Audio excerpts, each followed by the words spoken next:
আসসালামু আলাইকুম ভিউয়ার্স। এই হলো টেকনাফের নাফ নদী, যে নদীর ঐতিহ্যবাহী আছে। সেটা হলো যেখান দিয়ে বাংলাদেশের মধ্যে 10,000 রোহিঙ্গা বাংলাদেশে প্রবেশ করেছিল এই নদী পাশে হয়ে। এই নদী দিয়ে আপনারা সামনে দেখতে পাচ্ছেন যে সম্পর্ক আছে,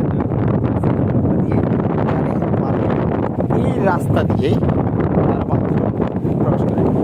এখন যার সম্পূর্ণ আপনার রোহিঙ্গার সংখ্যা এখন আছে এই মুহূর্তে বাংলাদেশে, সেটা হলো প্রায় 14 লাখ। বাকি তারা বংশ বিস্তার করতে করে। তো টেকনাফের আমরা সব দিকে ঘুরে দেখলাম, আমরা দেখে গেলাম। আপনি দেখছেন যে ব্রিজটা আছে সেটা হলো কোস্টগার্ড, নৌবাহিনীর জন্য যে গার্ডটা, সেখানে আমরা সেই মাথায় গিয়েছিলাম, আমি তাদের সাথে কথা বলেছি। এই লাস্টে যে মাথা আছে সেই মাথা হলো আপনার মায়ানমার। এই মায়ানমারের অপোজিটে সীমান্ত স্থল বন্দর অঞ্চল হলো মালয়েশিয়া। এই মালয়েশিয়া মায়ানমার এই নদীটা তার সাথে একটা চিন্তাভাবনা এবং কথা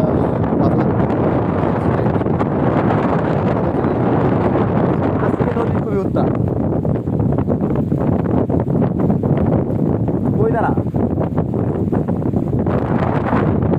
আজকে নদী খুবই উত্তাল। এরকম উত্তাল কখনো কোস্টগার্ড বললো, এরকম উত্তাল কখনো থাকে না।